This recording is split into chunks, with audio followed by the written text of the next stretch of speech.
मित्रों, भोले शंकर यानी भोले भंडारी से तो हम सबका एक विशेष लगाव है ही। हमारे शास्त्र पुराणों में देवों के देव महादेव को प्रथम स्थान प्राप्त है। भगवान ब्रह्मा को सृजनकर्ता, जगत पालक श्री हरि विष्णु को संरक्षक और शंकर भगवान को विनाशक व संहारक कहा जाता है। कहा जाता है यही त्रिदेव मिलकर प्रकृति की संरचना, निर्माण व संहार का कार्य करते हुए यह संकेत देते हैं कि जो उत्पन्न हुआ है उसका विनाश भी निश्चित है। दोस्तों, भगवान शिव के बारे में ऐसा कहा जाता है कि भगवान शिव त्रिलोक के आदि अंत के देवता हैं, जिनके आगे दुनिया की सारी शक्तियां असफल हो जाती हैं। लेकिन क्या आपको मालूम है भगवान शिव का जन्म कैसे हुआ था? उनकी माता कौन थी? वे उनके पिता का क्या नाम था? उन्होंने अपनी शक्तियाँ किससे प्राप्त की थी और किन्हें किन्हें उन्होंने अपनी शक्तियों का ज्ञान दिया था?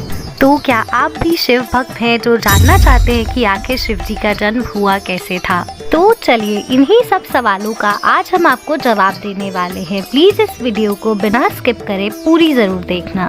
दोस्तों, आज हम सबसे पहले भगवान शिव के जन्म से जुड़ी शिव पुराण की एक पौराणिक कथा के बारे में आपको बताने वाले हैं। शिव पुराण के अनुसार भगवान शिव का जन्म स्वयं ही हुआ था। यानी इससे एक बात तो साबित हो जाती है कि भगवान शिव का ना ही कोई आदि है ना ही कोई अंत है। भगवान भोलेनाथ की उत्पत्ति स्वयं ही हुई थी, इसीलिए उन्हें स्वयंभू भी कहा जाता है, जिसका अर्थ है कि वे मानव शरीर से पैदा नहीं हुए हैं। यानी इससे यह बात भी साबित हो जाती है कि प्रभु शिव के ना ही तो कोई माता है ना ही उनके कोई पिता है, अर्थात भगवान शिव पंच तत्वों से भी परे है। इसी कारण उन्हें मृत्यु का ना ही कोई भय है और ना ही उनकी कभी मृत्यु हो सकती है। उनसे बड़ी शक्ति इस ब्रह्मांड में कोई नहीं है। भगवान भोलेनाथ जन्म मृत्यु से भी परे हैं। शिव को महाकाल भी कहा जाता है, जिसका अर्थ होता है समय। जब कुछ नहीं था तब भी शिव थे। समस्त ब्रह्मांड की समाप्ति होने के बाद भी उनका अस्तित्व सदैव रहेगा। भगवान शिव को आदि देव भी कहा जाता है, जिसका अर्थ हिंदू धर्म में आदि देव से है कि वे देवों में भी प्रथम है। अब बात करते हैं विष्णु पुराण में बताई गई एक और कथा के बारे में। विष्णु पुराण में बताया गया है कि विष्णु के माथे से निकलने वाले तेज के कारण ही भगवान शिव की उत्पत्ति हुई थी, इसीलिए वे हमेशा योग मुद्रा में रहते हैं। और विष्णु जी की नाभि के निकले तेज से कमल पर विराजमान ब्रह्मा जी का जन्म हुआ है। और वहीं शिव पुराण में दूसरी ओर भगवान श्री हरि विष्णु के बारे में यह बताया गया है कि जब एक बार शिव जी अपने घुटने मल रहे थे तो उनके घुटनों से निकले मैल से भगवान श्री हरि विष्णु का जन्म हुआ था। पर अगर ऐसा है तो विष्णु पुराण व शिव पुराण एक दूसरे से बिल्कुल ही भिन्न भिन्न है। इस कथा के अलावा भगवान शिव के जन्म से जुड़ी एक और पौराणिक कथा बहुत ही ज्यादा पॉपुलर है, जिसे आपने बड़े बुजुर्गों से कहीं ना कहीं तो जरूर ही सुना होगा। और अगर नहीं सुना तो चलो आपको बता दे। एक बार की बात है कि भगवान श्री हरि विष्णु और भगवान परब्रह्म के बीच एक बहस छिड़ गई थी कि दोनों में से महान कौन है। शिव जी ने इसी चीज की परीक्षा लेने के लिए स्वयं को एक खंबे के रूप में परिवर्तित कर लिया। उस खंबे का ना ही तो कोई आदि दिखाई दे रहा था ना ही कोई अंत दिखाई दे रहा था। उस अग्नि से प्रज्वलित खंबे को देख दोनों ही देव आश्चर्यचकित हो गए। और थोड़ी देर बाद उस खंबे से एक आकाशवाणी भगवान ब्रह्मा व विष्णु को सुनाई दी कि आप दोनों में से जो कोई भी व्यक्ति पहले इस खंबे का अंत व आरंभ ढूंढ के निकालेगा वही महान कहलाएगा। इस वाणी को सुनते ही भगवान ब्रह्मा ने एक पक्षी का रूप धारण किया और खंबे के ऊपरी भाग की खोज करने निकल पड़े।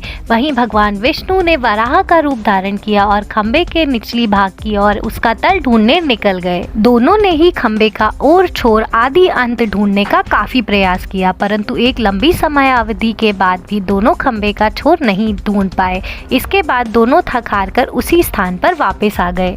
इसके बाद वे अग्नि से प्रज्वलित खंबा शिव जी के रूप में बदल गया और ब्रह्मा जी और विष्णु जी ने उनके सामने शीश झुकाया और मान लिया कि पूरी सृष्टि में शिव जी से महान कोई नहीं है। मित्रों, पुराणों में वर्णित यह खंबा इस बात का प्रतीक है कि जिस प्रकार इस खंबे का ना ही तो कोई आदि है ना ही कोई अंत है, उसी प्रकार भगवान शिव का भी ना ही कोई आदि है ना ही कोई अंत है। भगवान शिव इस जन्म मरण के दुष्चक्र से परे हैं। शिव पुराण के लेख अनुसार जो व्यक्ति शिव विष्णु में भेद करेगा वे नरक में जाएगा। मुझ में, ब्रह्मा में, विष्णु में कोई भेद नहीं है। हम एक ही हैं, परंतु सृष्टि के कार्य के लिए हम अलग अलग रूप लेते हैं। इसके अलावा भगवान शिव की एक और कहानी प्रचलित है। एक समय था जब धरती, आकाश, सारा ब्रह्मांड जलमग्न हुआ करता था। उस समय भगवान विष्णु के अलावा ब्रह्मांड में और कोई नहीं था, ना ही कोई देवता था, ना ही कोई दैत्य और ना ही कोई जीव जंतु। उस समय बस भगवान श्री हरि विष्णु शेषनाग पर लेटे हुए धरती की सतह पर विराजमान थे। एक दिन भगवान विष्णु की नाभि से ब्रह्मा जी की उत्पत्ति हुई। फिर जब भगवान ब्रह्मा और विष्णु के बीच सृष्टि को लेकर बात चली, तभी भगवान शिव प्रकट हुए। भगवान ब्रह्मा जी ने उन्हें पहचानने से इनकार कर दिया।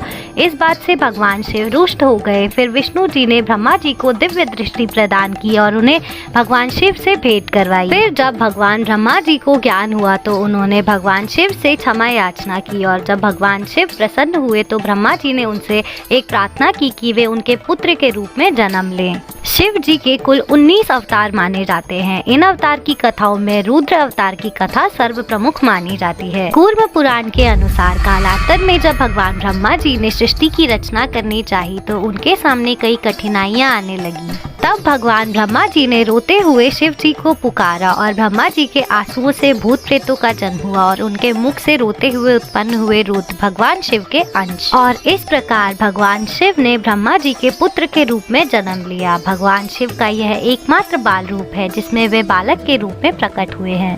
भगवान शिव रोते हुए बच्चे की तरह पैदा हुए थे, इसीलिए भगवान ब्रह्मा ने उनका नाम रुद्र रख दिया, जिसका अर्थ होता है रोने वाला। पर वह यह नाम सुनकर और ज्यादा रोने लगे। फिर ब्रह्मा जी ने उन्हें दूसरा नाम दिया, परंतु उन्हें वह नाम भी पसंद नहीं आया। ऐसा करते करते ब्रह्मा जी ने उन्हें 8 नाम दिए और ये सभी नाम पृथ्वी पर लिखे गए थे। ये नाम कुछ इस प्रकार है: रुद्र, महादेव, भाव, उग्र, पशुपति इत्यादि। इसके अलावा श्रीमद् देवी महापुराण एक ऐसा ग्रंथ है जो भगवान शिव के माता पिता के बारे में भी बताता है। एक बार जब नारद मुनि ने जिज्ञासा पूर्वक परब्रह्म जी से पूछा कि ब्रह्मदेव इस सृष्टि का निर्माण किसने किया है और आप तीनों देवों के माता पिता कौन हैं, तब उन्होंने नारद जी को बताया पर ब्रह्म यानी काल सदाशिव और माता दुर्गा के योग से ही त्रिदेवों का जन्म हुआ है और प्रकृति का रूप धारण किए हुए माँ दुर्गा ही हम तीनों देवों की माता हैं। श्रीमद् देवी महापुराण में यह भी वर्णित है कि एक बार ब्रह्मा जी और विष्णु जी दोनों में बहस हो गई। ब्रह्मा जी कहने लगे इस सृष्टि का निर्माता मैं हूँ और मैं ही प्रजापति हूँ। विष्णु जी ने इसका जवाब देते हुए कहा, ब्रह्मा जी आप तो खुद मेरी नाभि से निकले हैं, इसलिए मैं ही आपका पिता हूँ। ये विषय इतना बढ़ गया कि स्वयं सदाशिव को प्रकट होना पड़ा और उन्होंने कहा, मेरे पुत्रों, मैंने ही तुम दोनों को इस सृष्टि का निर्माण करने और चलाने के अलग अलग काम दिए हैं। मैंने ही शंकर और रुद्र को त्रियोगति व संहार के कार्य दिए हैं। उन्होंने बताया, मेरे 5 मुख हैं, सभी से अलग अलग ध्वनि की उत्पत्ति होती है। एक मुख से आकार, दूसरे मुख से उकार, तीसरे मुख से मुकार, चौथे मुख से बिंदु और 5वें मुख से नाद निकला है। इन सबको मिलाकर जो एक शब्द बनता है उसे ओम कहते हैं। इस संसार का सबसे पहला और आखिरी शब्द पवित्र मंत्र यही है। ये सब सुनकर भगवान ब्रह्मा जी और विष्णु जी को अपनी गलती का एहसास हुआ और वो भगवान सदाशिव से क्षमा याचना करते हुए अपने अपने लोक को वापस चले गए। मित्रों, भगवान शिव के जन्म से जुड़ी इन कथाओं के अलावा एक लोक कथा और भी प्रचलित है। इस लोक कथा के अनुसार ऋषि मुनियों के अंदर जिज्ञासा उत्पन्न हुई कि आखिर भगवान शंकर के पिता कौन है। ये सवाल उन्होंने भगवान शिव से सीधा ही जाकर पूछ लिया। हे महादेव, आप सबके जन्मदाता हैं, आपके जन्मदाता कौन है? आपके माता पिता का क्या नाम है?